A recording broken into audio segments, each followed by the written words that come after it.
Halo teman-teman, Assalamualaikum warahmatullahi wabarakatuh.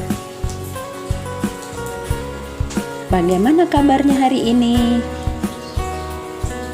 Mudah-mudahan sehat semua ya, dan dalam lindungan Allah Subhanahu wa Ta'ala. Kabar Mislika hari ini baik loh, dan alhamdulillah masih dilindungi oleh Allah Subhanahu wa Ta'ala.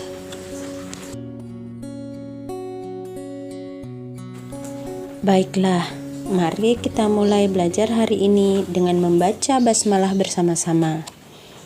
Bismillahirrahmanirrahim. Masih ingatkah kalian dengan materi pelajaran yang lalu, yaitu tentang review wawancara? Excellent. Ya, kita telah mengulang tentang unsur-unsur wawancara dan 3 langkah dalam melakukan wawancara. Baik, teman-teman, untuk mengingat kembali, silahkan kalian jawab pertanyaan berikut ini.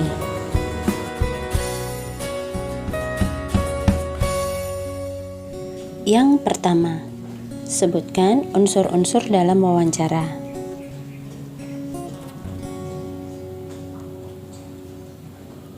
Benar sekali, terdapat 4 unsur dalam wawancara, yaitu pewawancara, narasumber, tema, dan waktu dan tempat dilaksanakannya wawancara. Beranjak ke pertanyaan yang kedua. Sebutkan 3 tahapan dalam wawancara. Very good. Terdapat 3 tahap dalam wawancara, yaitu tahap persiapan, tahap pelaksanaan wawancara, dan tahap laporan wawancara. Kini, pertanyaan yang ketiga adalah pertanyaan yang terakhir.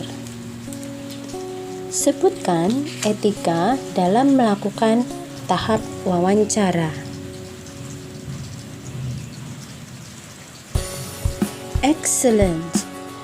Etika dalam pelaksanaan tahap wawancara antara lain: yang pertama, datang tepat waktu. Yang kedua, bersikap sopan santun, wajar dan ramah. Yang ketiga, mendahulukan pertanyaan yang ringan dan sederhana. Yang keempat, bertanya dengan kalimat yang jelas, singkat, sesuai dengan topik wawancara. Yang kelima, menghindari pertanyaan yang bersifat pribadi. Yang keenam, mencatat hal-hal yang penting hasil wawancara dan menyimpulkan sendiri. Yang ketujuh, jangan menyela apabila narasumber sedang berbicara. Yang kedelapan, setelah selesai wawancara, ucapkanlah terima kasih. Dari ketiga tahap wawancara tersebut, tahap manakah yang telah kalian kerjakan? Perfect. Tahap persiapan telah kita selesaikan pada pembelajaran bersama Miss Vida. Mari kita ulas tahap persiapan wawancara. Yang pertama adalah topik wawancara, yaitu tentang COVID-19. Yang kedua, narasumber, yaitu dokter yang menangani pasien yang terinfeksi virus COVID-19. Yang ketiga, identitas narasumber. Narasumber adalah seorang dokter yang menangani pasien dalam pengawasan terinfeksi COVID-19 di Rumah Sakit Fatmawati. Yang keempat, menghubungi atau mengkonfirmasi narasumber yang akan diwawancara. Silahkan minta izin salah satu anggota keluargamu yang sudah dewasa untuk berperan sebagai narasumber. Yang kelima, membuat daftar pertanyaan. Hal ini sudah kalian lakukan 2 minggu yang lalu bersama Miss Vida. Yang keenam, pelajari masalah yang berkaitan dengan topik wawancara. Yang terakhir, silahkan menyiapkan peralatan untuk membantu mencatat hasil wawancara. Dalam hal ini, Miss Lika sudah menyediakan worksheet-nya loh. Baiklah teman-teman, karena tahap pertama telah kita selesaikan bersama, maka kini saatnya kita melakukan wawancara. Miss Lika akan memberikan contoh kegiatan wawancara. Silahkan perhatikan dengan baik.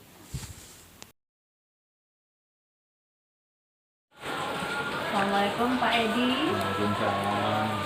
Saya Ibu Lika dari SD Alfa. Kebetulan saya mengajar di SD Alfa kelas 4. Kami berencana melakukan wawancara dengan tema COVID-19. Salah satu pertanyaannya adalah, apakah yang dimaksud dengan virus COVID-19 ya Pak ya? Virus COVID-19 atau adalah jenis baru dari coronavirus yang menular ke manusia. Itu adalah turunan dari SARS-CoV-2 yang lebih dikenal dengan nama virus corona. Sekarang sangat booming sekali ya Pak mengenai virus COVID-19 tersebut. Di manakah pertama kali virus atau disebut dengan COVID-19 pertama kali ditemukan? Dapatkah Bapak jelaskan sedikit saja tentang sejarah COVID-19? Infeksi virus ini disebut dengan COVID-19. Pertama kali ditemukan di kota Wuhan, China. Di kota itu memang pusatnya riset virus seperti sindrom, terus SARS, itu semua di situ. Nah, pertama kali dilaporkan adanya virus itu adalah pada bulan Desember 2019. Tapi dipastikan itu jauh sebelum Desember sudah terjadi penderita atau virus itu sudah terinfeksi ke manusia. Baik Pak Edi, selanjutnya adalah apa saja gejala yang timbul setelah terinfeksi COVID-19 Pak? Secara umum ada 3 gejala yang menandakan bahwa seseorang terinfeksi virus corona. Yang pertama adalah demam dengan suhu 38 derajat. Menurut data saintifik, suhu manusia itu adalah 30 derajat. Dengan kesalahan alat untuk termogan itu 0,5, maka ditoleransi 3,6 derajat sampai dengan 35 derajat itu terindikasi bahwa suhu itu suhu normal. Selebihnya maka suhu manusia itu ada masalah. Yang kedua adalah batuk. Yang ketiga adalah sesak napas. Baik Pak, berarti siapa saja yang bisa terinfeksi COVID-19 ya Pak ya? Apakah hanya manusia saja atau mungkin hewan atau tumbuhan bisa terinfeksi juga? Saya pernah membaca sebuah artikel, salah satu penulisnya itu adalah dokter hewan. Dia bilang bahwa COVID-19 atau virus COVID ini ada di anjing, mempunyai COVID sendiri, ada di kelelawar, menurut sendiri, dan ada di manusia. Hanya bedanya adalah di ujung dari ujung kayak macam rambutan itu ujungnya dia berbeda. Nah, karena COVID-19 ini berasal dari manusia, maka dipastikan bahwa virus ini akan menular ke manusia. Dia tidak memandang dulu umur maupun memandang dulu umur. Yang penting kalau dia masuk manusia maka dia akan kena. Jadi mau bayi, mau orang dewasa, mau orang tua, mau lansia itu pasti akan terinfeksi. Baiklah Pak, jika gejalanya seperti tadi, yaitu demam, batuk, kemudian disertai dengan sesak nafas, gejala-gejala tersebut secara umum biasanya kita rasakan saat sakit. Nah, lalu kapan kita harus pergi ke dokter untuk memastikan jenis penyakit yang kita derita, bahwa penyakit tersebut bukan disebabkan oleh COVID-19? Jika gejala umumnya tadi demam, batuk, dan sesak napas muncul 2 minggu setelah kembali dari daerah yang memiliki kasus COVID-19 atau berinteraksi dengan penderita infeksi virus corona, maka lebih baik diperiksakan ke dokter. Namun bila tidak mengalami gejala itu, alangkah lebih baiknya jika si orang itu harus berdiam diri di dalam rumah selama 14 hari, karena itu standar dari para dokter. Jadi jangan berinteraksi dulu ke luar, diam di rumah untuk memutus rantai penyebaran virus corona. Demikian ya. Lalu mengapa infeksi virus COVID-19 harus dicegah, Pak? Pada kasus yang parah, infeksi virus corona itu bisa menyebabkan beberapa komplikasi. Di antaranya adalah gagal ginjal, infeksi sekunder pada organ lain, atau akut cardiac injury, dan yang lebih ditakutkan adalah menyebabkan kematian. Jadi cukup membahayakan ya, Pak ya? Baik Pak Edi, berikut adalah pertanyaan terakhir dari saya.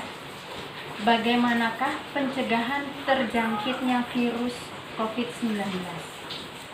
Karena sampai saat ini belum ada vaksin untuk mencegah infeksi virus corona, maka salah satu caranya adalah dengan cara yang pertama adalah hindari bepergian atau social distance, terus gunakan masker jika mau pergi tempat umum, rutin mencuci tangan dengan air dan sabun, bisa juga dengan hand sanitizer yang mengandung alkohol minimal 60%, terus meningkatkan daya tahan tubuh dengan makanan yang sehat, jangan menyentuh mata, mulut, dan hidung sebelum mencuci tangan, terus hindari berdekatan dengan orang yang sedang sakit, demam, batuk, dan pilek.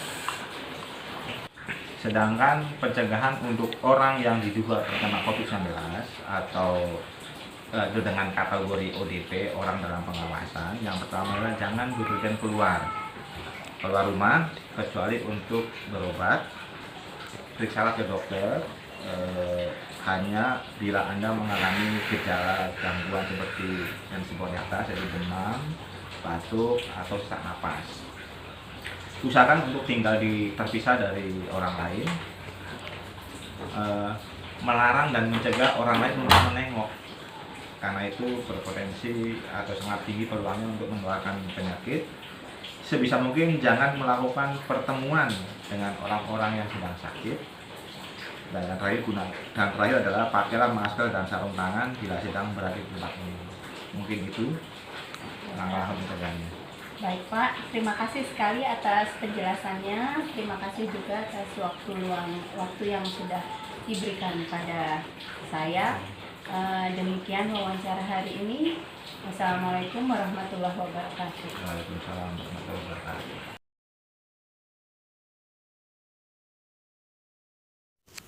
Video tadi dapat digunakan sebagai contoh saat kalian melakukan wawancara.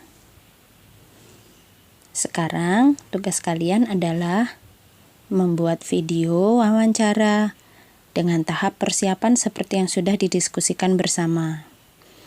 Kirim video langsung ke email Miss Lika. Insya Allah sudah paham semua ya. Demikianlah pembelajaran hari ini. Mari kita akhiri pembelajaran hari ini dengan membaca hamdalah bersama-sama. Alhamdulillahirabbil alamin. Sampai bertemu di pembelajaran yang lain. Wassalamualaikum warahmatullahi wabarakatuh.